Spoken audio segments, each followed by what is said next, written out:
Are you suppressing trauma? Worried you can't move on and be happy? Scared it will haunt you forever? Concerned that if you don't, you'll be hunted down by a monstrous version of your favorite childhood mascot and brutally murdered over and over again? No, just me. Hello, Internet! Welcome to Game Theory, the show that recalls the joyful memory of you subscribing. It's always nice to relive happy memories, especially when you're having a bad day. It can be nice to reminisce of simpler times, like when my brother and I would go and play video games all day and never leave the house. No responsibilities, nothing. But for some people, the past can bring up some less enjoyable memories, to the point that even the good memories are tainted by negative emotions. That, my friends, is the premise of the new indie horror game, Subliminal, a backrooms-inspired psychological horror game where you travel through memories to try and avoid the looming feelings of despair and loneliness. As far as mascot horror games go, Subliminal has a lot of the classic tropes. Black goo, creepy mascot, nostalgic locations, you know, the usual stuff. But much like I was talking about in our meta mascot horror video a few weeks ago, this game has got a number of things going for it that do separate it from others we've seen before. For starters, the premise is just fascinating. It combines things like the Stanley Parable with a narrator you can listen to or ignore, but rather than exploring an actual location, we're diving into the mind of our player character. These places are from their memories, which means things can twist, evolve, change. We can't trust what we're seeing because once we turn around, it might be gone. It also has some of the most impressive graphics I've seen in a mascot horror game. Plus, there's puzzles. Now, mascot horror games are not strangers to puzzles. I mean, that was one of the things I liked about Poppy Playtime to begin with, but these puzzles are cranked up to 11. Some have even said these are too challenging, and they may not be wrong, but hey, I'll take it over another Simon Says puzzle. Finally, there's the story. One complaint I've seen online is that there's barely any plot or lore to this game, and that's true if you don't study all the details left in each room, explore every hidden pathway and the multiple endings. If you do that, and throw in a bit of psychology along the way, there is a ton of lore that explains the true story of the game, what our character is going through, and what the best method is to help them feel joy again. And while the answer may not feel like the best approach, it's the only way to put an end to the trauma. So lie down in this chair, theorists, as we take a journey through the deep memories hiding in Subliminal. I'm just gonna place this here. And let's see if this brings up any feelings or memories, shall we? But what happens when three people sit around a cauldron and debate the spiciest fakes we can find? This is dead wrong. If you're going from like a vibes perspective, I was putting that DS under the pillow. Think of putting my PC under the pillow. How many Star Trek movies are there? Can you tell me why geese are so angry all the time? Welcome to Just a Theory, the show where your favorite YouTube personalities compete in trivia and challenges. But not without a healthy dose of wild card chaos. Hi, my name is Tom. I'm Ty. My name is Yosi. Welcome to Insider Theory, the show that takes a deep dive into the lore of Theorist itself. We decided to do an updated timeline. When we finished, it ended up being 40 pages. I don't know games. I, Amy, play my friends' favorite games. And hopefully that can help me become a better gamer. Don't touch my controls! I am a... Oh, and you got play of the game. Play of the game! That's impressive. Securely fasten your wrist straps, loyal theorists, because we are about to take a swing at locating Woohoo Island. What is the best food emoji to represent the one-eyed trouser snake? Theoryverse lets us open those doors and do whatever we gosh darn well please. I can curse on here if I want.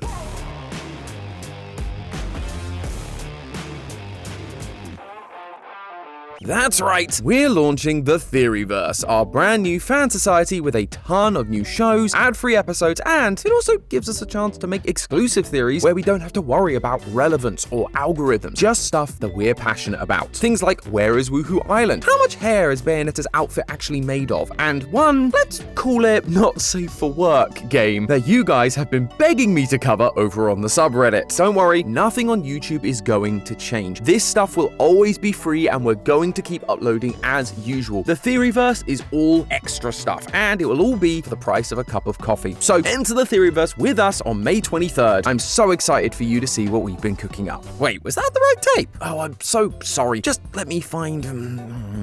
here we go. This should be the right one. The game starts with you in an empty space with a voice speaking to you. I am your conscious, your sense of direction. Your name is Caleb, and this vast void of nothingness that we're currently floating in is your mind. Conscience describes describes Caleb's mind as a bit gummed up with negative emotions, and so the brain is in maintenance mode. To help, Caleb needs to bring more joy to the surface by recalling memories and transporting them there. This allows him to travel to a water park, a bounce house, and a play place. Places full of joy and absolutely nothing scary or ominous, right? Well, not exactly. While Caleb tries to recall these memories, he is continually distracted, appearing in empty backroom-style hallways and corridors and your dingy childhood home. And within these joyful memories, you are chased by a horrifying monster. By looking at the Steam achievements, we can tell that this guy's name is Smile, but naming him doesn't exactly make him any less terrifying. Don't worry though, Conscience is here with Caleb to help guide him to the right path, reminding him that Smile is not really real and so should just be ignored. Conscience wants to help you remove the gunk from the joyful memories and load up your memory meter so that you can feel happy once again. That is the main goal of the game, but if you pay attention to the things Conscience says and the paths we are told not to go down, it's clear what's really going on. The very first room you transport to is your childhood basement. It doesn't look great, and Our memories here and their corresponding feelings of loneliness, anxiety, and soul-crushing guilt are rather inconvenient. Conscience doesn't want us to be here, and whatever is in here is apparently not good for Caleb to remember. The same thing happens later when you try and go into a door labeled Deep Storage.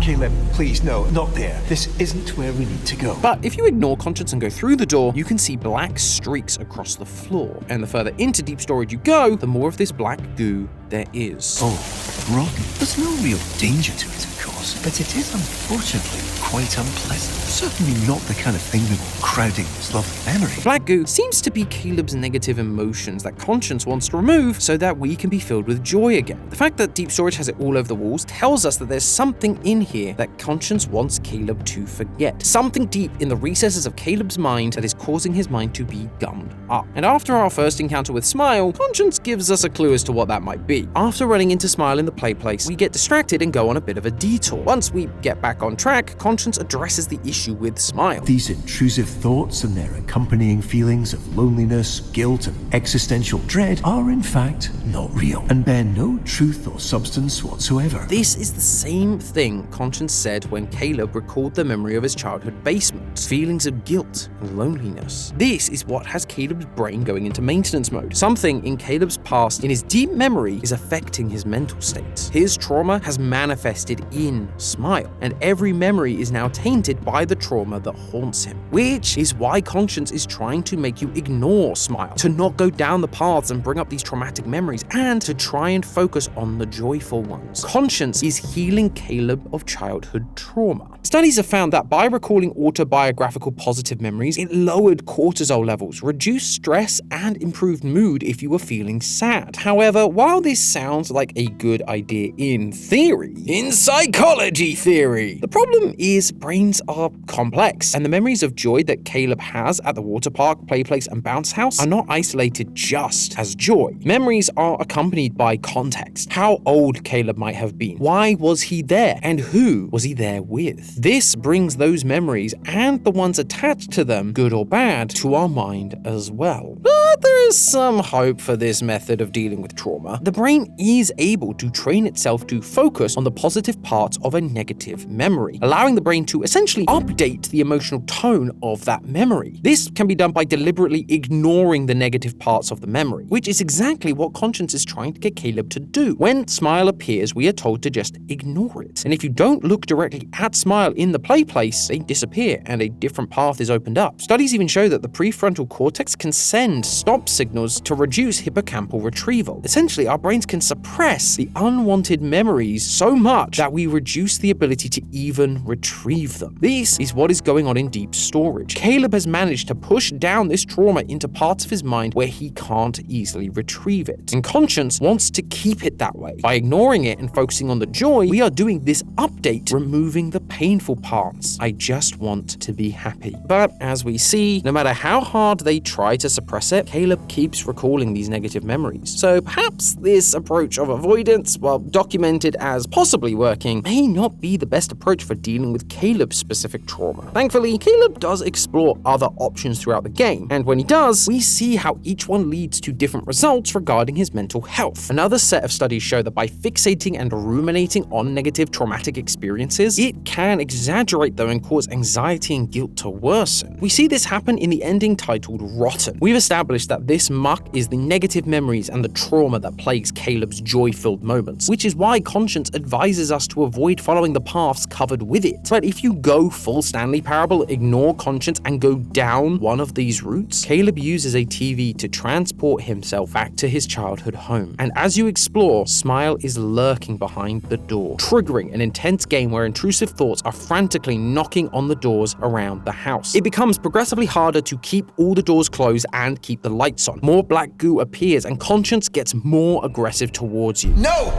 What are you doing? Turn the TV off! You're ruining it! But eventually, the knocking stops and the path down the hall is opened. As you go through the door, you enter a void with nothing but a distant door. As you hear a knock, the door approaches you and you catch a glimpse of a tape recording of a man and a few other short moments. This is what happens if Caleb chooses to dwell on the trauma. He gets to the point where all he can think about is that trauma, exactly like the studies showed. The CRT TV, which leads Caleb here, even has the word rotten written on the back of it. But as we've seen, recalling joyful memories isn't working either. The brain is just too complex and it's hard to separate the negative triggers from a memory, and so you might get led down a darker route. Each memory is tainted with a reminder of Caleb's trauma, and as he has proven, he struggles to focus on the good and dwells on the bad, which leads to another approach Caleb can take in the game. Across the game, there are these large levers labeled erase that you can pull. Doing so hurts conscience. Oh! Caleb, I can see you're curious, but please, let's not interact with any more mysterious switches. But in addition to that, it removes certain items from the room. Kids' toys, inflatable items, that sort of thing. It seems like these items are what Caleb associates with his trauma, and so is trying to suppress the emotion so aggressively that they are essentially erased from his memory. People with PTSD or other traumatic experiences have been known to do this. Rather than ignoring the trauma, Caleb is trying to erase it entirely. That sounds like a good idea, right? But conscience seems to think otherwise, because although this feels like the only way to remove the pain, there can be larger knock-on effects. If you find all the levers in the game, you end up walking down a storage room hall, and each door has a year on it. If we've been slowly erasing trauma-triggering memories, I would bet money that 2016 is the year the trauma event occurred. But at the end of the hall is a large room with many screens and a large erase lever. Conscience tries to convince you not to pull it, but when you do... Wait, no,